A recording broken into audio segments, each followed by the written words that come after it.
Olá, a TV Anamatra está no Conselho Nacional de Justiça e nós vamos conversar com o juiz Fernando Marcondes. Ele é secretário-geral aqui do Conselho e também juiz auxiliar do Supremo Tribunal Federal.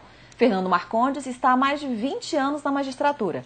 E nesta entrevista nós vamos conversar sobre ativismo judicial, sobre os projetos aqui do Conselho Nacional de Justiça e vamos saber a opinião dele sobre a política remuneratória da magistratura brasileira. Doutor, muito obrigada pela entrevista para o nosso programa. Eu que agradeço essa oportunidade de estar conversando com os colegas e tentando esclarecer algumas dúvidas que às vezes no dia a dia a gente não consegue esclarecer. Desde 2008, o Conselho Nacional de Justiça tem um esforço com relação ao planejamento estratégico dos tribunais, né? Qual a avaliação que o senhor faz com relação ao cumprimento das metas pela Justiça do Trabalho até o momento? Nós sabemos que o Conselho Nacional de Justiça é um órgão muito novo, não tem ainda 6 anos de idade, e ele teve demonstrando nesse pequeno período a necessidade de um desenvolvimento de gestão estratégica. Isso em todos os tribunais, em todos os segmentos e também na Justiça do Trabalho. E isso é um instrumento que facilita demais a definição de metas e estratégia da própria Justiça como um todo. E nós estamos avançando ano a ano para que possamos atingir as nossas prioridades. A Resolução 70 do CNJ prevê, entre diversas coisas, uma maior democratização nessa questão do planejamento estratégico, a participação dos juízes. Como é que o senhor avalia esse processo até agora?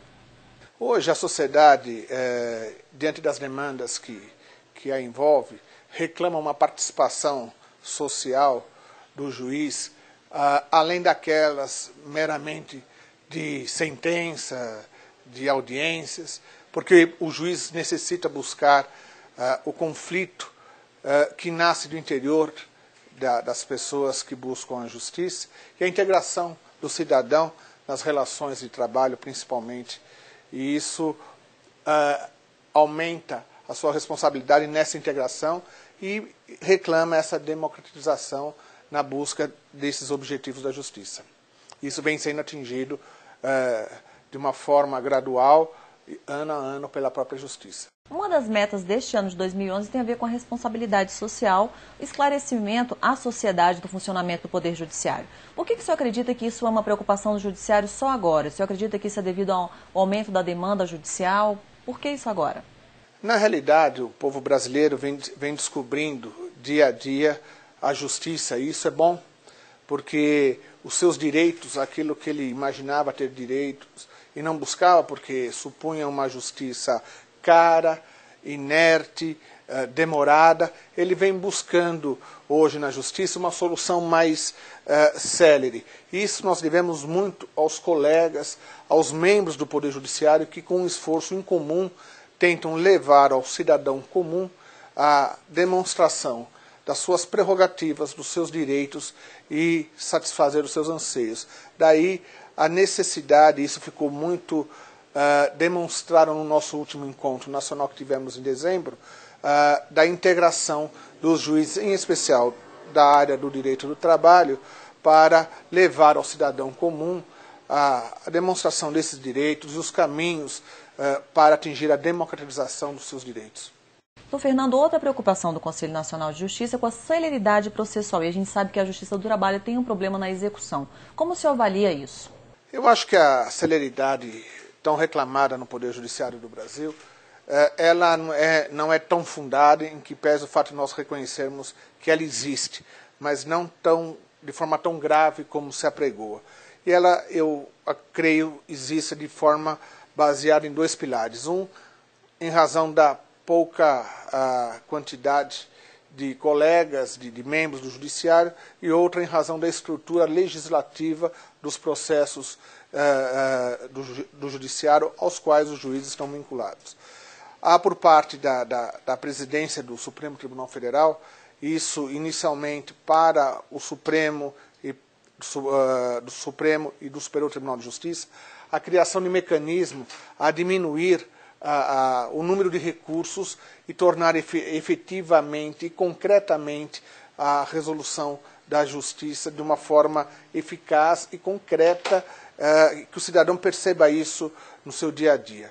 Há um projeto em estudo, no sentido de que resolvida a decisão na segunda instância, o juiz julga uma causa, havendo recurso, os tribunais, no caso da Justiça do Trabalho, do Tribunal Regional do Trabalho, julga o recurso daquela decisão, aquilo transita em julgado e já se permite a execução daquela decisão.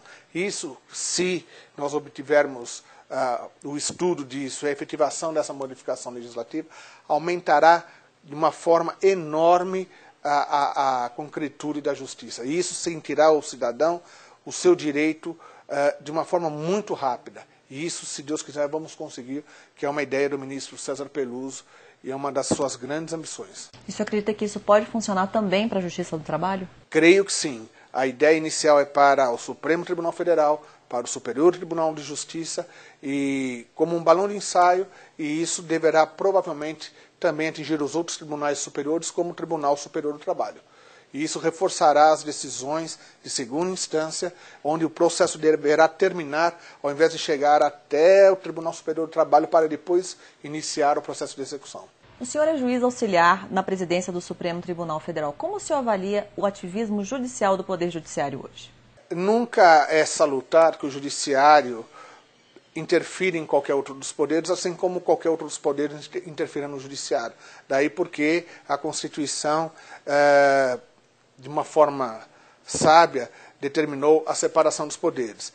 E essa interferência, ela só existe quando há uma lacuna e uma exigência nas demandas judiciais em que o judiciário é obrigado a se manifestar. Ele faz até de forma constrangedora, mas ele não pode se furtar aos julgamentos diante da inexistência de arcabouço legislativo, e ele acaba, assim, tendo que legislar em alguns casos, o que não é recomendável, mas é melhor o judiciário legislar quando não existe lei do que ele deixar de julgar os casos que lhe são trazidos. O senhor está na magistratura há mais de 20 anos. Como o senhor avalia o pleito da magistratura brasileira com relação à simetria com os integrantes do Ministério Público? Na realidade, eu já tenho uma carreira no judiciário há mais de 30 anos, como advogado, depois como magistrado há mais de 20, e sempre a posição foi diferente. O Ministério Público teve uma simetria com a magistratura. É que a magistratura acabou perdendo, no decorrer de anos, diversos dos seus várias conquistas, diversas conquistas, ela acabou, no decorrer do tempo, sendo esquecida, que hoje o Ministério Público tem essas prerrogativas mais ressaltadas e nós aqui estamos buscando, às vezes, essa equiparação. Mas eu acredito que o Judiciário deva recuperar aquilo que sempre lhe é devido, que sempre lhe foi devido, que é a restauração da sua dignidade, para que exerça a atividade jurisdicional de forma tranquila, digna e satisfatória. Ainda um pouco sobre esse assunto, como o senhor avalia o atual estágio da política remuneratória da magistratura? Ele é insuficiente na medida em que o Poder Judiciário está muito defasado diante da reposição salarial, dos índices inflacionários, que, graças a Deus, são pequenos, mas existem, e o Poder Judiciário está tentando apenas a reposição desses índices, e me parece que é tão razoável essa reposição que há uma pretensão demonstrada no último ano pelo Legislativo em equiparar nominalmente o salário dos senhores deputados aos salários dos senhores ministros do Supremo Tribunal Federal, o que demonstra não ser nenhum absurdo, mesmo porque o Poder Judiciário, os seus membros, só podem exercer a judicatura e, eventualmente, darem aulas, mas nada além disso, não tem outra fonte remuneratória.